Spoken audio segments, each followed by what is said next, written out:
வணக்கம். இன்று சிம்ஸ் மருத்துவமனையில் ஒரு 3 வயசு குழந்தைக்கு ஃபீவர் சிண்ட்ரோம் ஒரு கண்டிஷன், அதாவது மண்டை எலும்பு வந்து யூஸ்வலாக 6 மாசத்துலேருந்து 1 வருஷம் இணையிறது. இந்த மாதிரி சிண்ட்ரோம், அதாவது மரபணு மாற்றத்தினால வர அந்த குழந்தைக்கு ஒரு 3 மாசத்துலேயே இணைஞ்சிருது எலும்பெல்லாம். நார்மலாக ஒரு குழந்தை வளர்ச்சிக்கு மூளை வளரும் போது எலும்பு இடம் கொடுக்கணும். அந்த மாதிரி எலும்பு இடம் கொடுக்காதனால இந்த குழந்தைக்கு வந்து கண்ணு வெளியில வரலாம், அவங்களுடைய வளர்ச்சி மூளை வளர்ச்சி குறையலாம். இதெல்லாம் வந்து நோட்டிஃபை பண்ணி தான் எங்கள் ஆஸ்பத்திரிக்கு வந்திருந்தாங்க சிம்ஸ் மருத்துவமனைக்கு. இதை வந்து neuro surgeon, plastic surgeon, dental டாக்டர்கள்லாம் இணைந்து அந்த குழந்தைக்கு சிடி ஸ்கேன் எடுத்து எவ்வளோ வளர்ச்சி, எந்தெந்த எலும்பெல்லாம் ஒன்று இணைஞ்சிருக்கு, எது இணையலன்னு பார்த்து இங்கே வர்றதுக்கு முன்னாடியே அவங்க ஃப்ரண்ட்ல உள்ள முகத்து பக்கத்தை மட்டும் ரிலீஸ் பண்ணி வந்திருக்காங்க. ஆனால் குழந்தைக்கு பின்பக்கம் இணைஞ்சது. தமிழ்நாட்டில் வந்து இந்த மாதிரி பின்பக்கம் இணைஞ்சதை வந்து ஆப்ரேட் பண்ணுற முயற்சி வந்து முன்னாடி எடுக்கல அவங்க.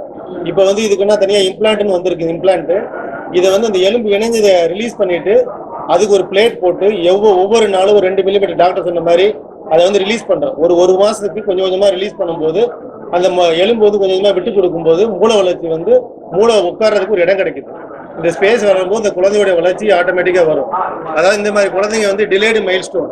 நீங்கள் பீடியாட்ரிஷியன் குழந்தைகளை பார்க்க போகும்போது ஒவ்வொரு மாதத்துக்கு குழந்தை எவ்வளோ வளர்ச்சி, தலையை தூக்குதா, கையாட்டுதா, நடக்குதா, எந்திரிச்சு உட்காந்துச்சான்னு பார்ப்போம். இந்த மாதிரி இந்த டிலேடு மைல் ஸ்டோன் இருக்கும் இந்த குழந்தைக்கு. அதை இம்ப்ரூவ்மெண்ட்டை இந்த ப்ரொசீஜர் பண்ணதுக்கப்புறம் தெரிஞ்சுக்க முடியும். அதை பற்றி விரிவாக பேசுகிறேன் நியூரோ சர்ஜன் டாக்டர் விஸ்வராஜ் ரத்தாவும் டாக்டர் சுரேஷ் வீரமணி இருக்காங்க. அவங்க அதை டீட்டெயிலை பற்றி எக்ஸ்பிளைன் பண்ணுவாங்க.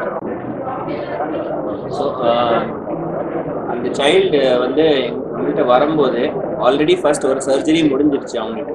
அவங்க ஏதோ ட்ரை பண்ணாங்க, ஃப்ரண்ட்லேயே க்ரோ பண்ணி ட்ரை பண்ணாங்க. பட் அது நாட் கம்ப்ளீட்லி சக்ஸஸ்ஃபுல்லாக சொல்ல முடியல.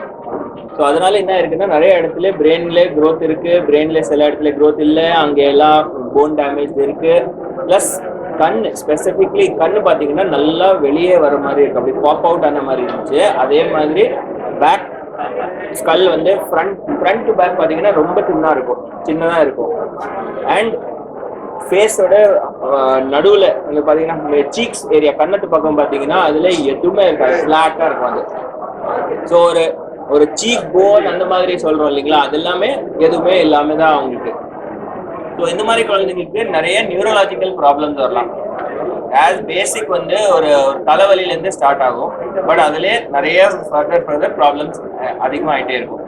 ஸோ இதுக்கு ட்ரீட்மெண்ட் என்னன்னா, ஃபர்ஸ்ட் நிறைய பேர் ஃப்ரண்ட்ல எக்ஸ்பேண்ட் பண்ணியிருக்காங்க. நம்மளும் நிறைய கேஸ் இங்கே பண்ணியிருக்கோம். அந்த மாதிரி இது பேக்லேருந்து இப்போ ஃப்ரண்ட் ஆல்ரெடி ஆப்ரேட்டட் சைட் ஒன்று இருக்குனால இது வந்து தான் ஃப்ரெஷ் சைட். உங்களுக்கு ஃப்ரெஷ் சைட் இதில் ஆப்ரேட் பண்ணாதான் அந்த ஏரியாவிலே கொஞ்சம் பிரெயினோட ப்ரெஷர் ரிலீஸ் பண்ண முடியும். ஸோ இப்போ என்ன ஆயிடுச்சுன்னா, இந்த இடத்துல பிரெயின் வந்து கொஞ்சம் கீழே அப்படி இறங்கி அந்த ஸ்பைனல் கார்டு சொல்லுவாங்க இல்லையா, அந்த ஸ்பைனல் கார்டு ஏரியால இறங்கிடுச்சு. ஸோ அது இருந்தால் கொஞ்சம் ப்ராப்ளம்ஸ் அதிகமாக வரும். அது கியாரி மால்ஃபார்மேஷன் அதுக்கு பேர். அதுலனா ப்ராப்ளம்ஸ் அதிகமாக வரலாம். ஸோ அதை ரிலீஸ் பண்ணுறது தான் ஃபர்ஸ்ட் எய்ம்.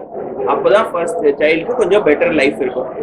அப்புறமா லேட்டராக நம்ம காஸ்மெட்டிக்காக அவங்களுக்கு ஃபேஸ் எக்ஸ்பேண்ட் பண்ணுறது, கண்ணுக்கு ஆப்ரேஷன் பண்ணுறது, அது எல்லாமே நார்மலாக பண்ணிகிட்டே இருக்கலாம். பட் இதுதான் இமீடியட் நெசசிட்டி இருந்ததுனால நம்ம ஃபர்ஸ்ட் அதை பண்ணியிருக்கோம். So in cosmetic surgery, this is cosmetic functional surgery. So we are giving the child a chance for the brain to grow and to lead a normal life.